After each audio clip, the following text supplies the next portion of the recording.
Hola, ¿cómo están? Bueno, hoy vamos a ver, en nuestra última clase de psicomotricidad, vamos a ver psicomotricidad y discapacidad, que estuvimos conversando un poco en la clase anterior.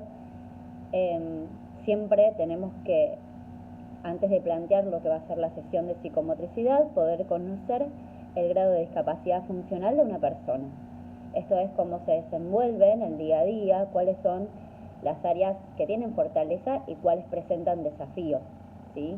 Eh, pero sí tenemos que saber qué cosas de la vida cotidiana, ¿no? Y en qué contexto afecta más eh, esta disfunción, ¿sí? Obviamente conceptualizamos discapacidad, no solamente hablando propiamente de discapacidad, por ahí intelectual, ¿no? O sensorial, sino también como vimos, trastornos, ¿no? Mentales que afectan la vida del sujeto de una manera significativa, ¿no? Y esto va a tener diferentes barreras, obstaculizadores del contexto para que este sujeto pueda relacionarse, ¿no? Propiamente con este contexto. Ya habíamos revisado la clase pasada también los conceptos de normalidad y anormalidad, refiriéndonos a esto mismo, ¿sí? Entonces, cuando hablamos, por ejemplo, de un niño que tiene alguna afectación, ¿sí? Alguna deficiencia, eh, tenemos que ver esto, qué áreas involucran, ¿no? Justamente en qué áreas se presentan mayores desafíos para poder plantear una sesión de psicomotricidad que se base primeramente en las fortalezas, pero que sí conceptualice cuáles son los desafíos y las áreas las áreas de la vida cotidiana, ¿no? Del contexto, que actúan como obstaculizadores. Bien, tenemos que tener en cuenta eso, tenemos que tener en cuenta la edad, por eso habíamos visto características psicomotrices, ¿no? Porque, por supuesto, las personas con discapacidad se desarrollan al igual que otros sujetos, eh, y tenemos que conceptualizar, además de cómo implica las implicancias de la deficiencia en la vida cotidiana, también qué edad tiene la persona cronológicamente para poder realizar una sesión de psicomotricidad acorde también a su edad y a lo que puede llegar o no a realizar, ¿no? También sabemos que diferentes trastornos psicomotrices que afectan y provocan alteraciones, ¿no? En lo propiamente los movimientos, pero como vimos, la psicomotricidad no se basa solamente en poder trabajar sobre el movimiento corporal, ¿no? Sobre la parte solamente motriz de la persona, sino también a nivel psíquico, emocional, ¿no? Y de ahí poder desprender hacia los niveles de comunicación, de sociabilización, ¿no? Pero sí tener presente que las implicancias en el movimiento, que puede ser propiamente una dificultad motriz como también emocional, que limita el límite del propio cuerpo, ¿no? El cuerpo en el espacio. Entonces, cuando tenemos en cuenta esto, tenemos que pensar que muchas veces esa persona puede ser dependiente, ¿no? De las experiencias que el medio, la familia y los terapeutas ofrecen. Hay algunos que presentan, como dijimos, dificultad en la comunicación, en el lenguaje, en funciones cognitivas como atención, concentración, ¿no? Y muchas veces en estas dificultades, sobre todo en las de la comunicación, también tienen dificultades de comprensión, con lo cual, si diseñamos una propuesta para una persona que presenta estos desafíos, hay que contemplar los apoyos, ¿no? Cuando nosotros hablamos de apoyos, tenemos miles para nombrar, ¿no? Pueden ser apoyos más verbales, que tienen que ver con poder trabajar sobre la autoestima, ¿no? Que nosotros le decimos reforzadores positivos sociales, ¿no? Qué bien lo hiciste, te felicito, ¿no? También pueden necesitar apoyos más concretos, de tipo reales, por ejemplo, cuando hablamos de desafíos en el lenguaje, apoyos visuales para ayudar a que pueda comprender qué se espera, una consigna, ¿sí? Recordemos que, por ejemplo, autismo, ¿sí? Debe haber una secuenciación de pasos, es decir, tiene que utilizarse apoyos visuales, que son los conocidos pictogramas, ¿no? Pero paso al paso, ¿sí? Es decir, que primero se realiza, después que se realiza, ¿sí? Debe ser bien detallado y secuenciado, de manera seleccionada y fragmentada previamente, ¿no? Creando como una agenda, ¿sí? De lo que se espera que se realice en ese momento y en el futuro momento, digo, ¿no? Que sigue después de eso, ¿no? Recordemos las fases de la sesión de psicomotricidad, ¿no? Que teníamos el movimiento corporal, ¿no? Esa descarga de psicomotora. Después teníamos también la fase del cuento o de la relajación, ¿no? La fase de expresión gráfica. Entonces, si la sesión está dividida en todos estos tiempos, bueno, con los pictogramas, los apoyos visuales, también debemos de poder guiar al sujeto en cada uno de estos pasos secuenciados, ¿no? También es importante de cuando trabajamos con personas que tienen dificultades en su comunicación, no solamente los apoyos visuales concretos, ¿no? Sino también los apoyos visuales que el profesional realiza, ¿sí? Porque nuestro cuerpo, nuestros gestos, también comunican. No es lo mismo que yo dé una consigna sin hacer ninguna gestualización, ¿no? Que una consigna que yo pueda gestualizar para ayudar a comprender qué es lo que se espera de la actividad, ¿no? También hay algunas personas que manifiestan, por ejemplo, dificultades en la alimentación, el control de esfínteres, autonomía, que tiene que ver con trastornos graves, ¿no? En donde pueden aparecer conductas autoestimulantes, antisociales, desordenadas, ¿sí? Trastornos emocionales. Entonces, en psicomotricidad también contemplamos, ¿no? Que puede existir una perturbación en la esfera socioafectiva, en los vínculos, ¿no? Y tenemos que poder, en la sesión de psicomotricidad, ayudar a la persona, ¿no? A lograr su propia identidad y poder comprender sus sentimientos y autogestionar sus emociones, ¿no? Es una parte muy importante que puede abordar la psicomotricidad en poder dar herramientas óptimas a una persona para que encuentre herramientas de autocontrol emocional, ¿no? Y autorregulación emocional, es decir, poder utilizar las emociones indicadas en los contextos y en los momentos esperables, ¿bien? Si nos encontramos, muchas veces no hace falta que una persona, ¿no? Un niño o adolescente padezca, por ejemplo, del trastorno de conducta para que este niño o adolescente tenga conductas que son descontextualizadas, decimos, ¿no?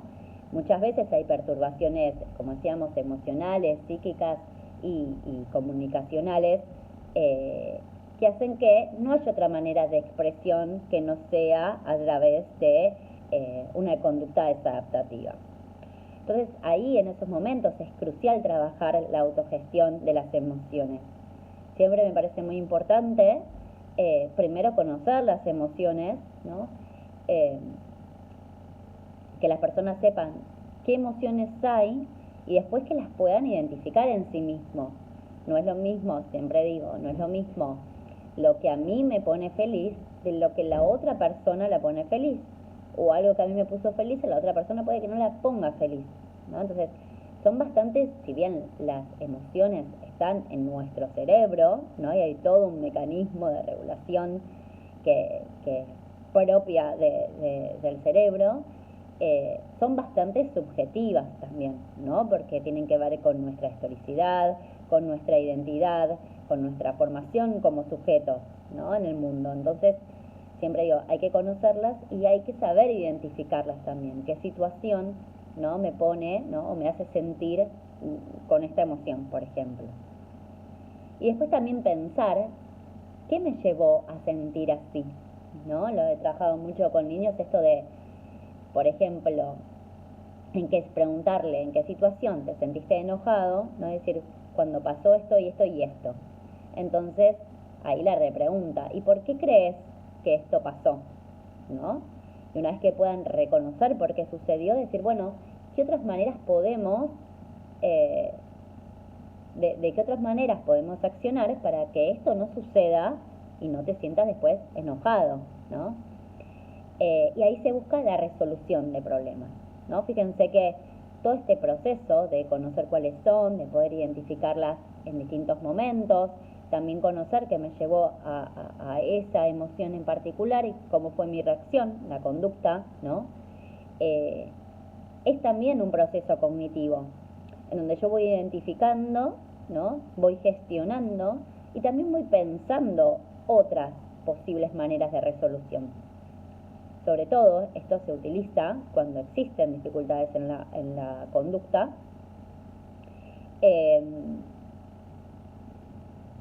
Y se le da ese tipo de herramientas, ¿no? Hay un montón de cosas que pueden llevar a, como decíamos, a estas conductas descontextualizadas y que son importantes trabajarlas, ¿sí? Identificarlas. Sobre todo, esto que me había quedado trabada pensando que les quería decir, sobre todo porque socialmente las emociones más fuertes, o podríamos decir como más intensas, están contempladas como negativas, ¿no? El enojo, la ira, ¿no? Que en realidad son emociones que son necesarias, porque muchas de ellas proporcionan la supervivencia de la persona, ¿sí? El también poder poner un freno, ¿sí? Muchas veces nos protegen, pero también hay que saberlas utilizar, ¿no? Yo no puedo enojarme en el trabajo y, no sé, tirar un banco, pegarle a una persona porque me enojé, ¿no? Tenemos mecanismos de defensa, ahí entra nuestra instancia psíquica, que hace que utilicemos algún mecanismo para hacer frente a ese malestar, ¿no? Es muy complejo esto de poder entender las emociones desde la subjetividad, ¿no? Desde los mecanismos de defensa, desde las funciones cognitivas. Fíjense que les nombré un montón de aspectos que están interrelacionados en el sujeto, ¿sí? Pero sí creo que en nuestra sociedad hay que trabajar fuertemente sobre estas emociones que se consideran negativas, porque el hecho no está en reprimir las emociones, sino muy por el contrario, habilitar las emociones, pero de una manera socialmente aceptable, podríamos decir, ¿no? ¿Cómo me puedo regular, ¿no? ¿Cómo me puedo autorregular cuando tengo una situación de estrés, cuando tengo una situación de enojo o de ira? ¿Qué puedo hacer? Y en este qué puedo hacer también es subjetivo, ¿no? Porque a veces se solicita que, no sé, por ejemplo, una técnica, contar hasta 10. No a todas las personas les funciona contar hasta 10 para poder relajarse, para poder pensar, para poder actuar de otra manera, ¿sí? Porque no se piensa, primero se siente, ¿no? Sentir, pensar y hacer, ¿no? Pero en estos 3 pasos hay veces que se siente primero y se acciona pero no se piensa, ¿no? ¿De qué otras maneras se pueden resolver? Esa es la parte cognitiva que yo les decía, ¿no? Buscar posibilidad de resolución de problemas. ¿Qué se estaba diciendo sobre esto? Bueno, esto, ¿no? De habilitar estas emociones de manera tal que le sirva a cada persona en particular, ¿no? Hay que encontrar esas respuestas que están en la persona, ¿no? Bueno, también hay, cuando hablamos de discapacidad profunda, ¿sí? La discapacidad intelectual se divide, creo que lo mencionamos en la clase pasada, en leve, moderada, grave y profunda, ¿no? Que las dos últimas, sobre todo la última, tienen varias áreas involucradas de manera tal que muchas veces dependen de otra persona para todo, ¿no? Entonces, cuando hay una persona con discapacidad profunda, todas estas manifestaciones, ¿no? Un sujeto que tiene un cuerpo que a veces inclusive no puede moverse, no puede pedir, no puede explorar, pero sí tiene un cuerpo que necesita ser mirado, que necesita ser escuchado, tocado, mimado, reconocido, ¿sí? Por eso nunca hay que dar por sentado, ¿no? Que la persona está imposibilitada ¿sí? Si bien muchas veces y sobre todo en discapacidad intelectual profunda, grave, ¿no? Nos encontramos con personas que tienen poca movilidad inclusive, no hay que dar por sentado nada, ¿sí? Siempre hay que buscar brindar apoyos suficientes para que esa persona pueda realizarlo, como pueda, tampoco estipular, ¿no?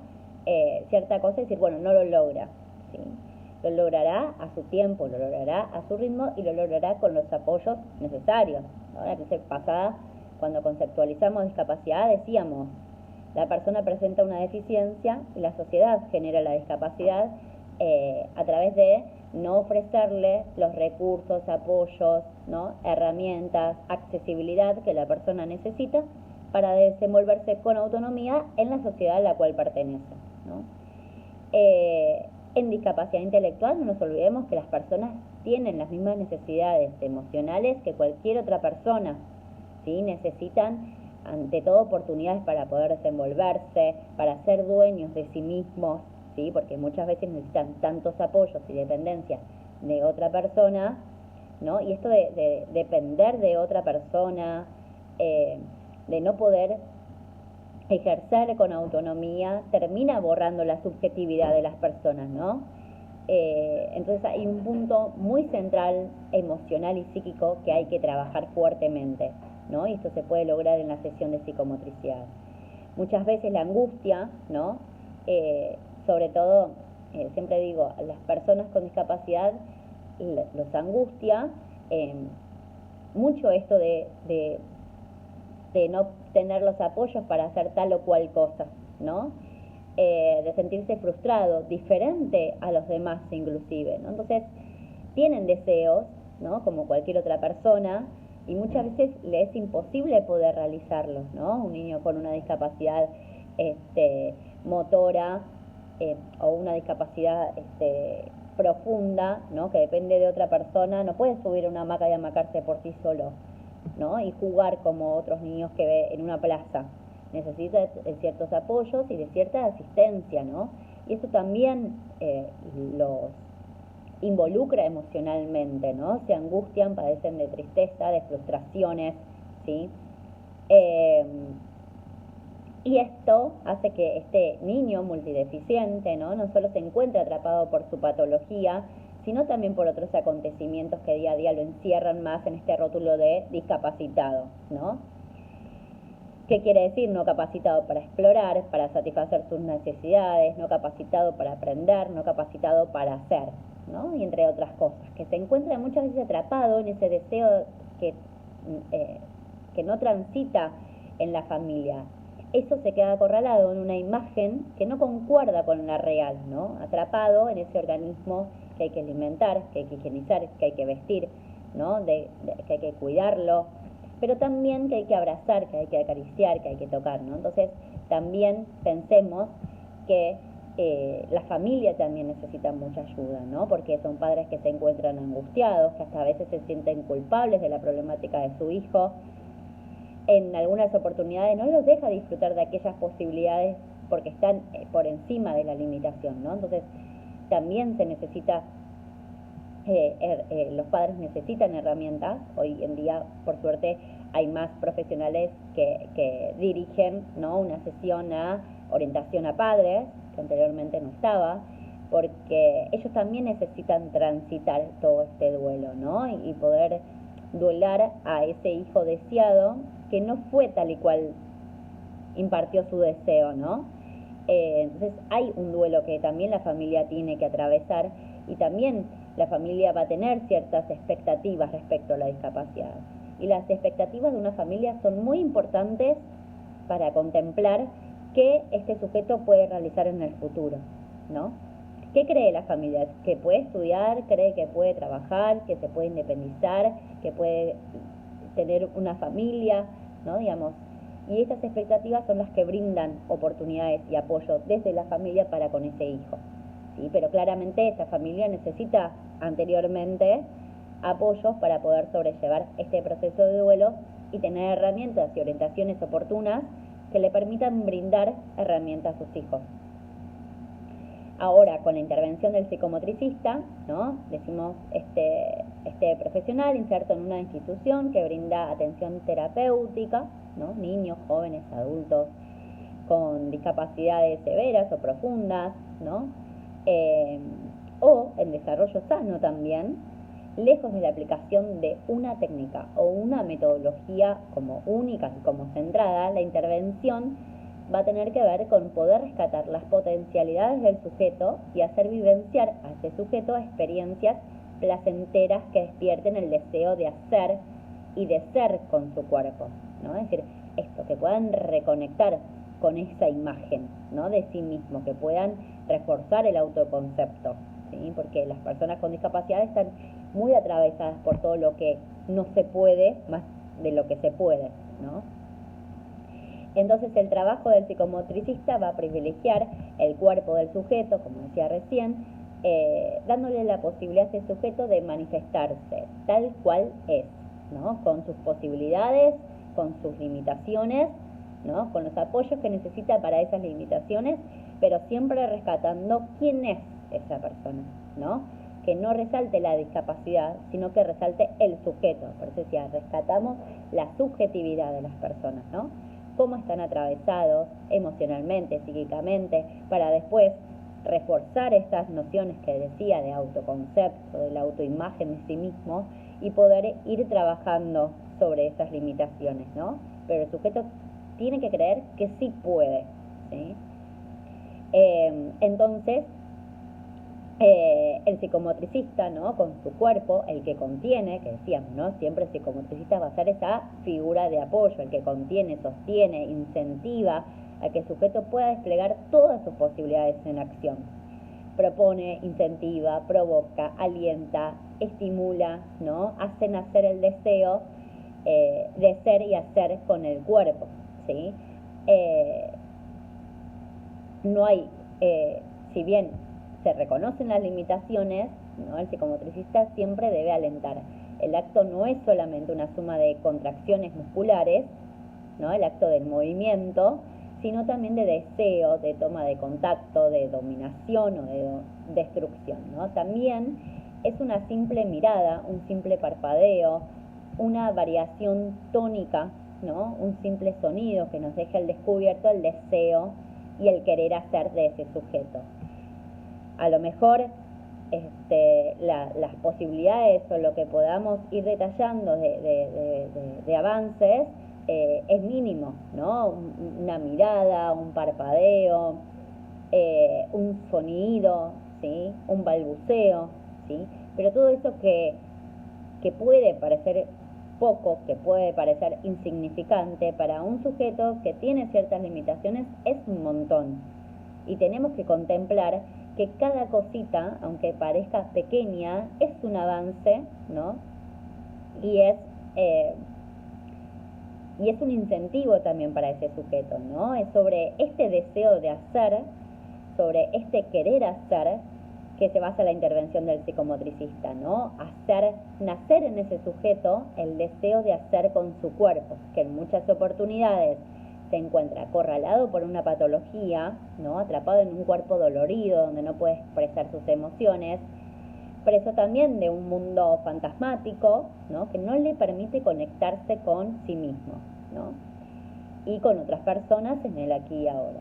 Entonces el psicomotricista no interviene para mejorar, ¿no? Para mejorar un área que se encuentra en deficiencia, que se encuentra en limitación, sino que se ubica al lado de la posibilidad, del lado del deseo de hacer de ese sujeto. Entonces interviene posibilitando la inclusión, ¿no? De una persona, una dinámica de placer que facilita el descubrimiento también de las posibilidades de acción de esa persona, ¿no? Entonces, esta persona que puede tener múltiples impedimentos, que muchas veces es contemplado como que tiene fallas en su estructuración psicoafectiva, ¿no? Lo que dificulta esto, la constitución de la personalidad y la construcción de la integridad corporal. Entonces, intervenir desde esta dimensión que hablábamos del rol del psicomotricista, ¿no? De impulsar el deseo de qué hacer con su cuerpo, le brindará a las personas las herramientas para la construcción del yo, la diferenciación del yo, no yo, ¿no? Del mundo interior, mundo exterior, lo cual va a ser la base para enfrentarse al mundo, posicionarse como sujeto de deseo, porque ya Freud lo había dicho con anterioridad, el deseo es un motor, ¿sí? Es como un motor que impulsa todo el tiempo, por eso siempre hablamos de proyectos, ¿no? Y por eso anteriormente yo les hablaba de las expectativas de una familia respecto a la discapacidad, porque esa proyección que tengan hacia el futuro va a ser que esa persona pueda realizar algo con su vida, ¿no? Porque lo que no se vive con placer no es significativo para el sujeto, ¿no? Y acá les tengo un autor para poder leer, como les pone Lapierre, ¿no? En un libro que se llama Simbología, lo estoy leyendo pero no me acuerdo, del movimiento, psicomotricidad y educación. Él dice que vivenciando los acontecimientos con placer, interviniendo del aspecto emocional y afectivo, es posible acceder a las estructuras más profundas de la personalidad, aproximarse también al núcleo psicoafectivo que determina el futuro del ser. Entonces, se trata, ¿no?, la psicomotricidad, de poder conseguir, de poder crear en una persona una vivencia emocional, ¿no?, que conserve en sí y por sí su dimensión afectiva, y buscar todas las posibilidades de poder acceder al placer de vivenciar su cuerpo en relación al mundo que lo rodea, ¿no? El espacio, los objetos, las otras personas, ¿no?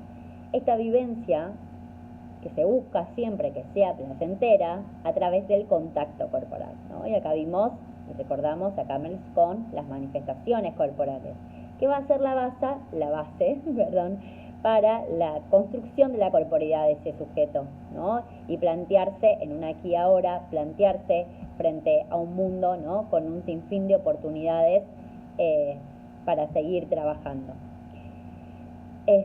Bueno, hasta acá la clase de hoy, ¿no?, sobre la importancia del rol del psicomotricista en discapacidad, que va más allá de poder trabajar, como decíamos, aquellas deficiencias, sino se va a basar siempre en poder respetar el deseo del sujeto en la construcción de su corporeidad para poder relacionarse con el mundo que los rodea.